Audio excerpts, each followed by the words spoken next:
Hello everybody, I'm here at the Railway Inn in Glenfield near Leicester. We're here to go on a tour of the oldest tunnel in the UK, and it's going to be really cool. So come with me, we're going with NRR Tours. Check them out on Facebook, it's going to be a really fun day. So hello everybody, welcome back to Chill in the UK. When I recorded this video I had actually lost my voice, so I couldn't give that much information on the day, so I thought I'd give a little voiceover to give some more context to the video. So as I said before, the tour was organised by NRR Tours and the guides were from LIHS, who will be linked in the description below. Glenfield Tunnel, when it opened in 1832, was the longest steam railway tunnel in the world, just over a mile long. It was designed by the famous railway engineer George Stephenson and built between 1830 and 1832. It formed part of the Leicester and Swannington railway network, which was the first steam railway network in the Midlands. The railway brought coal from the northwest Leicestershire coalfields into Leicester and then distributed by canal all over the country. The biggest obstacle to this project was the ridge extending from Gilrose to Glenfield village that required a tunnel.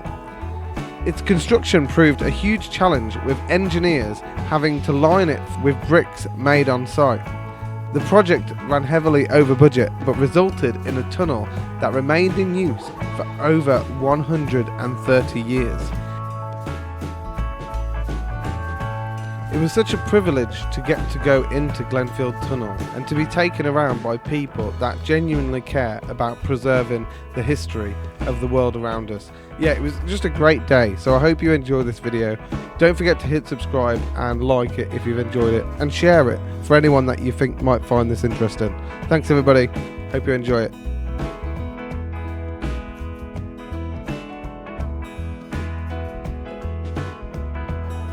Whoa, 1,796 yards.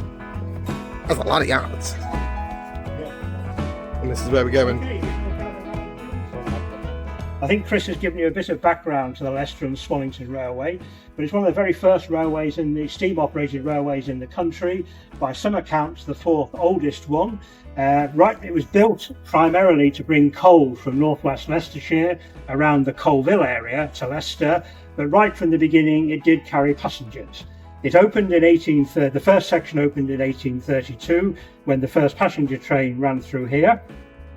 So this meant that Leicester had a steam passenger railway station before places like Birmingham or London. So that gives you some idea of the historical significance of the railway. We'll explain a bit more about the tunnel once we're in there. But of course, if you do have any questions, then feel free to ask.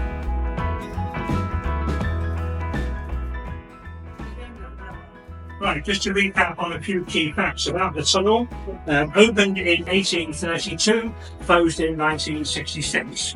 The track through here was single track. The whole of the Leicester and Swannington Railway was single track, apart from passing loops. The gauge of the railway was the standard gauge, 4 foot 8.5 inches, and the engineer, as I mentioned before, was George Stephenson. The first thing you'll notice inside the tunnel here is it's lined with bricks. When they were planning and designing the tunnel, they thought they would be driving through rock or solid ground and then they wouldn't need lining. But soon after they started digging, they encountered running sand. So a decision was made to line the tunnel with bricks. Now the brickwork at the side here is about 3 or 4 courses thick, but the brickwork carries on underneath us to form like a loop underneath. And underneath there are courses of 6 or 7 layers of brick underneath here.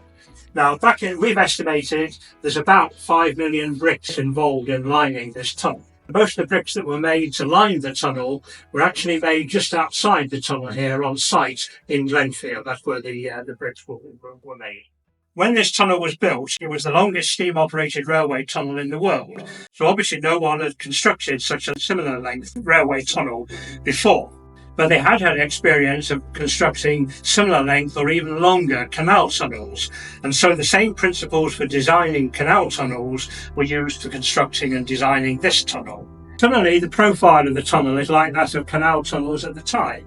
It's like a horseshoe shape. If we look at the bottom, it starts, then it bows out nicely, a nice curved roof, then comes down the other side, curves back down again. But remember that the brickwork carries on underneath to form a loop. However, the profile or cross-section is a lot larger than that of canal tunnels at the time, because this tunnel had to take the steam engine. So here you can see we got to the first ventilation shaft and strengthening hoop. There are 32 of these in the whole tunnel, and these were added in 2008 to keep the ground from caving in above. On this one there is a ventilation shaft, and if you look closely as we go underneath, you can actually see daylight through the vent. Pretty fun. There's some pretty fun people that go on these tours, I have to say, so I would recommend checking out NRR Tours if you're interested. So let me tell you a bit about the construction of this tunnel. So despite the challenging construction conditions, which included unstable ground and sections of solid rock, the tunnel was completed using manual labour and basic tools, a testament to the ingenuity and determination of the workers of that era. Inside the tunnel, you'll find little niches built into the walls. These niches provided safe spaces for workers to take shelter when trains passed through the narrow confines of the tunnel. Imagine how scary it must have been hiding in one of these niches. The impressive brickwork lining the tunnel not only provided necessary support, but also showcases the exceptional craftsmanship and attention to detail of the builders of the time.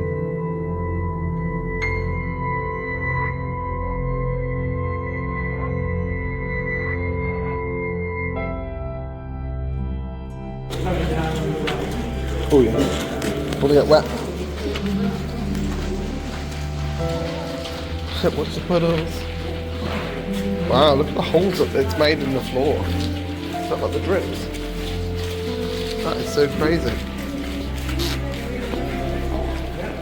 Oh wow. Oh my god. Wow. That is so cool.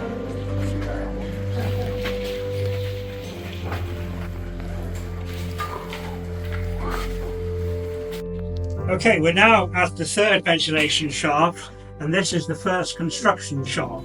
There are about 12 or 13 of these ventilation shafts along the length of the tunnel.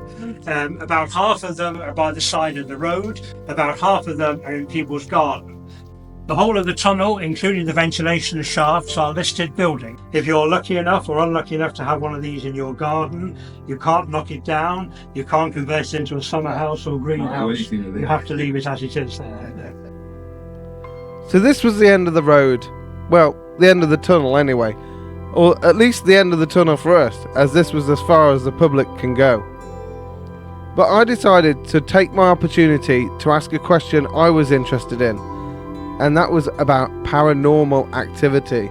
Has there ever been any ghost sightings in the tunnel? And this is what he said. There are a little one, but nothing serious, nothing. Okay. So we did have one of these paranormal groups in touch with us saying, can we come and basically set up equipment inside your tunnel? We said, well, nothing to do with us, we have to ask the city council. So we can't give you permission to do that. We didn't fancy staying down there all night with the group. Yeah, exactly, because that's what they do, isn't it? They stay over all night in these scary places. So I presume the council said no. Yeah. Wow, what a tour. This is incredible. We saw so many different things that I've never seen before, like these things here. A train! A train's coming! Yeah, very cool. Right, cool experience to do. I love it. Would definitely recommend coming and checking this tunnel out. And wear a jacket. It's cold. It's actually cold. We're heading out. We're heading out now. The light is in sight. Honestly, it's so far. I can't believe we only went a quarter of the way. That is madness. I'm fully like power walking right now because it's so cold. It really echoes in here as well. See if we can do a big train noise.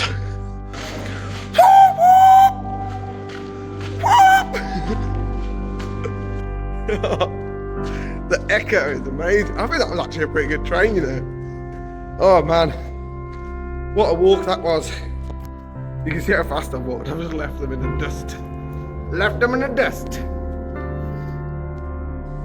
I made it out. They let me out the tunnel. They didn't lock me in like they threatened to. I brought a map of the tunnel. I also got a couple of badges and a mug. So all to support the amazing work that the people that are looking after it do. So yeah, definitely get down to the tunnel. It's so warm when you come out. It's so crazy. It's like walking into a foreign country. But yeah, definitely check out Glenfield Tunnel. Really, really cool. Thanks to the people doing the tour. Thanks to the people who organised our tour, Janine. And yeah, thanks everyone for watching. Take care. Stay chill. Peace.